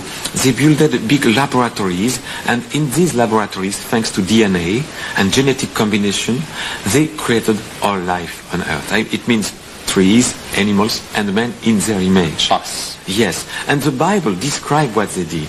You will say to me, but in the Bible it's written the first day God did that, the second day. But the Bible was written in Hebrew, and then translated from Hebrew in Greek, then from Greek to Latin, then from Latin to English. So in the beginning, the original Bible, you can find one very easily. It's not written the first day God did that, but the first day Elohim did that. The second day Elohim did that. And in Hebrew, Elohim means those who came from the sky. So we understand for primitive people, maybe you saw this fantastic movie, God Must Be Crazy, where you have a Coca-Cola bottle coming from the sky, and the primitive man in Africa thinks it's coming from God. So it's exactly the same, different level of technology. People were primitive, and when they saw people coming from the sky, they believed, it's God. But yeah, well, they would, wouldn't they? Yes. Now, but tell me about when you got to the planet, what sort of life they led anyway, when you got there.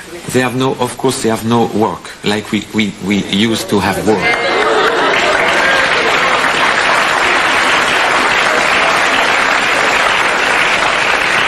Listen, I got tickets for everybody in the audience for one of these 3 trips now. If you're not careful, we could send you.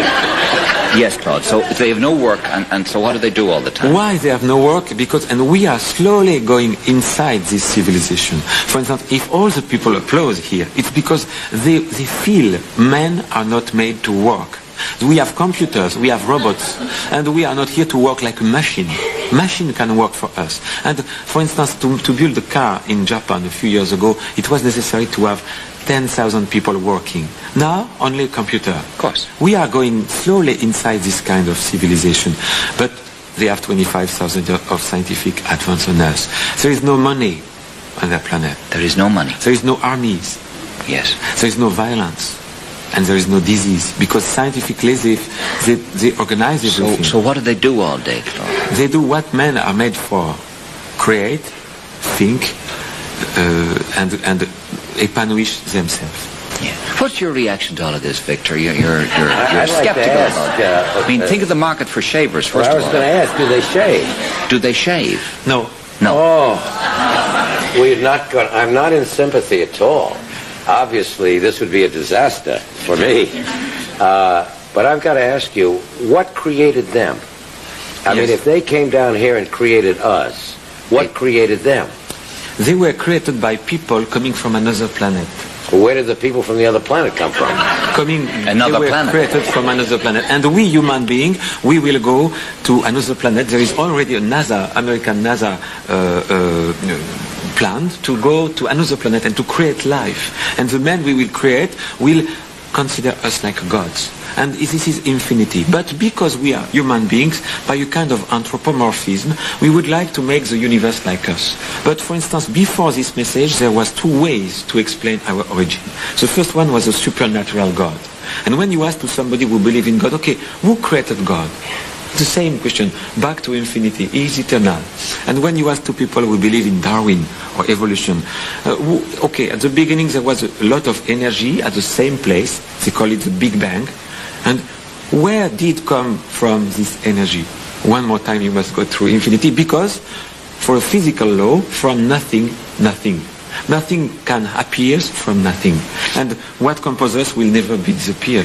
But Claude, why you say they want to build an embassy here? They asked me to build an embassy. You to build an embassy. Yes, and we are, with the Raelian movement, we have now about 20,000 members around the world. And would Ireland be one of the places they might choose for this embassy?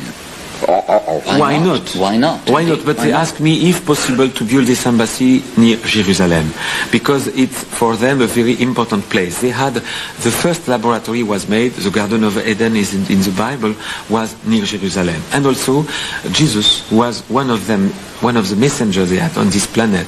Jesus was the son of one of them, and a girl from the earth. One Mary. of the Elohim. He was one of the Elohim was his father. Yes. And he had the mission to spread the message of the Old Testament everywhere in the world, and he did it.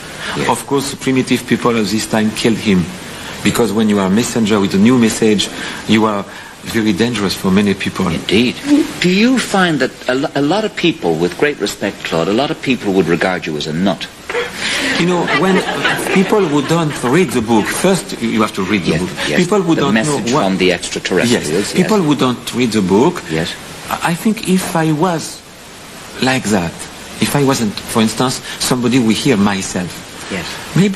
Maybe at the first time I will have this kind of reaction. But because I have a very high level of curiosity, I will first read the book and think by myself. Yeah. So, for instance, the man who is in charge of the movement for England, for Great Britain, is Dr. Marcus Wenner. He is a neurobiologist. The man who is in charge of the movement in France is a very famous scientist. We have 20,000 members. And in Canada, the man who is in charge of the movement was Catholic priest and theologian before. He read my book, he stopped to be Catholic priest, now he helped me. And we have 20,000 members like that in the world, all fantastic people. So, of course, people who have usual reaction, without any curiosity, knowledge. Well, they are frightened of new knowledge, perhaps. That's what it is. Yes, John. Line 5, I beg your pardon. Yes, line 5. Good evening. Hello, Ken. Oh, sorry. Yes, ma'am. Hello? Yes, ma'am, I'm listening. I was just wondering, what way are the people dressed? And as well as that, is there any children? What way are they dressed, and are there any children? And do they ever get old? And do they ever get old? 3 in 1. How are they dressed? So the man I met was dressed with a one-piece suit made of a material who looks like leather and a dark green color. Yes. Are there children? They can have children, but because they discovered the secret of eternal life, they can live eternally through different bodies. Like the first man described in the Bible, maybe you remember, Methuselah was living 930 years, Adam 903 years. So because of this knowledge, they can have 1,000 years life. And when they start to die, they take one cell, and the scientists on the earth start to discover what is that. They name it cloning. Because in one cell you have the genetic code, the map to make a new body. And so they can have a new body. It's what they did with Jesus. When Jesus was dead, they took one cell, they created a new body for Jesus, and all the primitive people thought, he was dead, he's alive. And they thought it's a miracle. So there are no children in this place? They cannot have children because when you have eternal life, and if you have children, very fast you have overpopulation. But yet they do grow old, you say. They do grow old. Yes. And then they sort of insert the gene in another body to have eternal life. And we can easily have the same thing. It's only scientific. Do they have sex, Claude? Of course. Why? Because it's one of the most beautiful things in life. I see. But children do not result from sex. You can have sex without children. Yes. Yes. You see, it seems odd that they have so much knowledge and they're so far in advance, and yet you're, as it were, looking to raise money for an embassy. Now, why didn't they give you the money if they're that smart? Because it's exactly the same if you have a house and you invite your friend to come in your house. Will you ask them to bring their bed and to bring the furniture of the house? Yes, I would. Really? I don't know if many friends would like to visit you. If they have to. Right enough, they don't come often. So, but it's up to us. We have the choice. They are not invaders. They respect us. So they will come only if we want to welcome them. I see. They love us, do they? They love us. It's a love story between them and us. Yes. Are they well satisfied with us, with our general behavior here on Earth? They are satisfied in the direction we are now from a few years ago, because before they decided to send me this message on the earth in 1945, August 6, when Hiroshima bomb exploded, because they were afraid for mankind, because they love mankind. They created this beautiful planet, and for the first time in our history we had the energy to destroy all life on earth. And they were afraid of that, so they gave this message, and they asked, there are a lot of information in this message. For instance, they say it's time to create a world government, because you are on a small vessel. We are, everybody here is in a small vessel. When you look at that from the sky, you can see a small vessel with separation. And people are spending a lot of money to build atomic weapons, and a few hundred kilometers from this place, people are starving. It's so crazy when you look at that from the sky. So we have to realize we are on the same small boat. Why didn't they give him any scientific knowledge Why didn't to they help give him him? knowledge? Which, I mean, they must have known how people, human beings, if we're made like them, are skeptics. And surely they would help him in some way with some scientific knowledge. Yes. Maybe something that would help him to show us why we shouldn't have wars. Something to help us with disease that they haven't got there. One breakthrough in AIDS, one breakthrough in cancer. Let him produce that from them, and then we would say, oh yeah, he's got something. Right, you see, this is a persistent little cock, you know what. That's why we're going to win another Ireland. Yeah. You know, I first of all, myself, I said, please give me something. Because it was, for me, terrible. I was journalist, and I had to change my life and suddenly to become a messenger. It was terrible for me. And I asked, give me something to prove. They said, no, nothing. We just want you to spread the message. And the people who are ready will help you. We don't need to convince all the mankind. We cannot convince all the mankind. And you cannot convince. Jesus couldn't, Moses couldn't, Muhammad couldn't. So you have just to find the right people, they are at the right place, to bring them together, and they will help you. We already are 20,000, and we will build this embassy. We have evidence of Stone Age man fossils. What happened to the laboratories? Where's the evidence that where we were originally supposedly built? Yes, large, but made of a very, very cheap material. Because more we are advanced, more we use cheap things. For instance, the razors used by people a long time ago were big. Now you can use and put in the garbage the day after. And it's this kind of biodegradable things we will use more and more. Yes, over here, sorry lads. In the second row, yes, hello. Hello. If they wanted to create us in their likeness, why did they bother making us in the form of apes to start off with? Why didn't they just go in and create man as it is today? Yes, it's exactly the same problem for cars. We start human beings to create very small and primitive cars, and then we started to create more and more sophisticated material. So they did the same. They progressed. They started to create unicellular animals, and then more difficult frog and a mouse, and they started to create in an ecological way to balance life on this planet. And it's wonderful, and it's wonderful to look at the life on this planet, because all the animals, we have millions of kind of animals. Everything is balanced. It's the reason why it's so terrible to see ecology catastrophe we have, because we have to respect this creation. It's wonderful. Every animal is important in this creation. It's the reason why they balance everything, and finally, like the Bible explained, they created man to be happy in this beautiful planet, which can be a kind of Garden of Eden if we are together. They don't appear to many people. Why do they only appear to single people? On this planet there are 50 million of people who saw UFOs. So it's a lot of people. But we don't believe them. A great number of people don't believe them. Yes, but it's not a question of believing or not.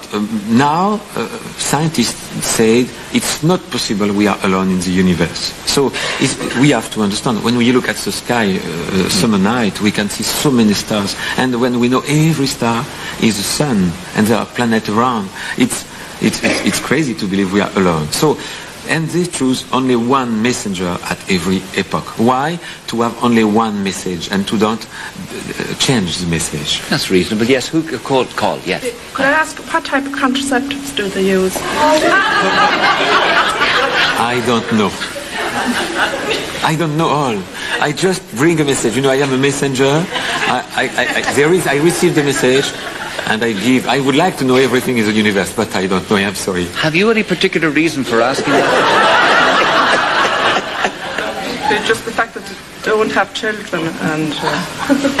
Claude, thank you very much indeed for coming to the show. It's nice to meet you. You're a gentlemanly person. Claude Royale. We'll say goodbye to Victor Khayyam as well. We'll have to set up something else.